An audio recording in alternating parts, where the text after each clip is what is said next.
Yeah, there you go. Graham, congratulations. You asked for reaction from your players, and also you wanted the crowd to support you.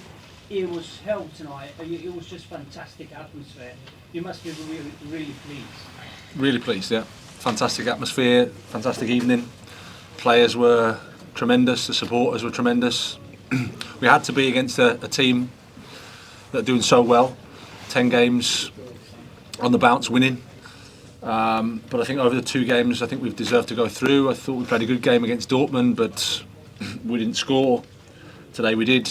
And I thought it was a special night. Gary Cottrell. Congratulations. Thank you. We all knew this was a make or break night for Chelsea's future in the Champions League. Now you've got the victory, in all honesty, did you think it was a make or break night for your future as Chelsea manager? I didn't really think about it in that way. There's always going to be those types of questions and noise. My job is to help the team, help the players, prepare the team as best we could, and to support them because they've been suffering as well. The players, nobody's enjoyed the run we've had. So that's why today was important for us. We wanted to progress. We have, and we're happy. Simon Johnson. Gary, hang on. Sorry? The owner is here. Yeah, I have you. Gary. We're still here. Simon. I'm still here. There you go. Graham, Hi. as far as wins go, where does that rank in your career? Would you say it's one of the most satisfying? And secondly, it looked like you didn't watch the retake of penalties. Was that the case, and why? Was it just the level of tension you're feeling at that moment? Well, I think to win a game, to go into the last 8 of the Champions League, you'd have to say it's up there in terms of wins and evenings in my career for sure. And then I watched the first penalty, and that didn't work so well. So I thought I'd look at the floor and just wait for the crowd to make a noise, and thankfully they did. So then, at that point, I can't do anything. It's just down to Kai and down to Kai's personality and temperament, and obviously that's at a very, very high level. Matt Law. Hi Graham. We've asked you a fair bit about Mark Cucurella getting booed in the past, but it felt like he turned it around a bit tonight. He had a very good game. You had left him out the squad completely and then bring him back straight into the team. Can you just give your feelings on all that? I think he got man of the match, did he? Yeah. I think. So, obviously if the result hadn't have gone our way, I'm not sure, the consequences. So, delighted for him. Obviously, when you're having a bad time like we've had, you accept the criticism. You have to deal with it. Mark has dealt with it well. We've tried to shield him a little bit and at the same time pick the moment. I thought tonight, regardless of his situation, the crowd were going to get behind us because of the Champions League, and with Benoit not available, I thought that he just gave us that left foot and balance on the back three, and thankfully he delivered a top performance. Andy Dillon. Hi Graham. Watching you over the past weeks as we have, you're always pretty well guarded in the dugout. Tonight we saw you kind of cheerleading, whipping up the crowd, that sort of stuff. Did you get a bit swept up in the emotion of it as well? Yeah, of course. I mean, it's an important game. It's a special atmosphere. It was a passionate evening, I would say. Both sets of supporters, I thought, contributed to that. Great atmosphere. Stamford Bridge was rocking, like we said before the game. I thought that it would be, and it was. And then I think our performance helped that as well. We pressed high. We tried to win some tackles. We tried to attack them unorganised. Play some decent stuff against it. Like I said, a top team. Eden's done a fantastic job. So to go through, we're really, really happy. And what about the character your players showed? Because tonight was the first time. I mean, if you take it as one game, you were kind of 1-0 down half time against this lot. It was the first time since about November that you've actually come back to win a match. So I just wonder if you could talk to us about the character that they've shown there tonight and the energy that was in the team.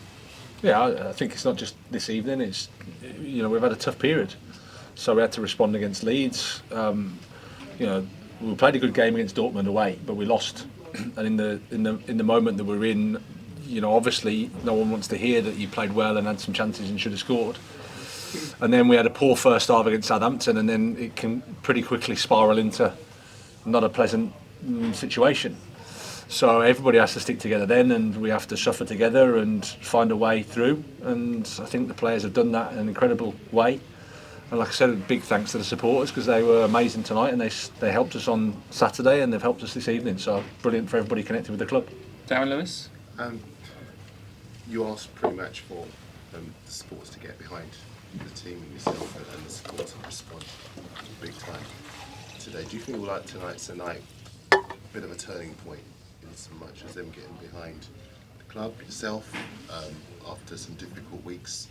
And also, do you feel that you've had a little slice of luck, and which everyone needs in terms of key players for them not being available, a couple of injuries early on as well? Do you feel like things have just gone your way tonight? Yeah, I think the supporters have been really fair with us. I mean, they care. Supporters care. So when the results aren't what you want, they feel pain, and so then they have to articulate that pain somehow, get rid of it. And whether that's at me or whoever it is, it's like, well, we know that when you're in this job, that's what happens. So, but all I can say is they've been really supportive. They really have. They've stuck with the team. They've helped us on the pitch, and rightly so. When we haven't performed, we haven't won, then they've let the feelings know, and that's fair enough.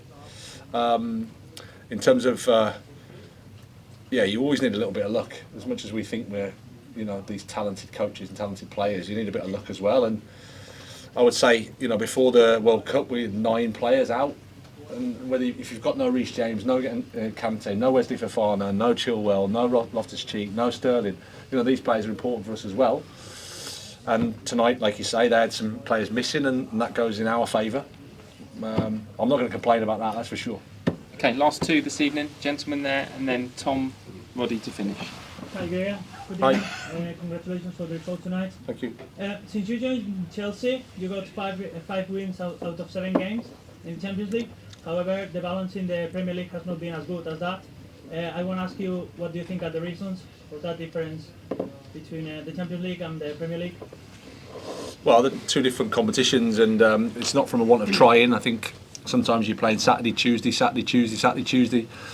and the reality of us, certainly in the autumn, was continual injuries, continual problems that to stop us being really stable, and that's probably affected our Premier League form.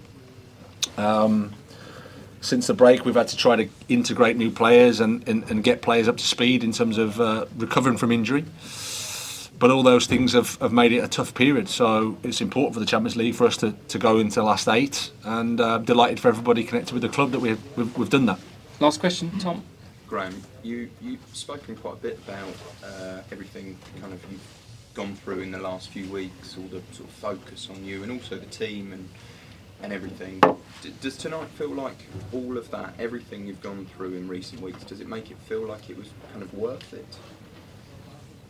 Well, I don't know whether worth it is the right way to look at it. I think inevitably in life you're going to have bad times and then you have good times. I don't see the other way really to think about it, and it's how you react to the bad times, how you deal with those situations. You have to try and find some perspective and trying to analyse it in the correct way, and then things are never bad forever, thankfully. Okay, we'll leave it there. But it felt like that sometimes. Huh? Thanks, Graham. Cheers.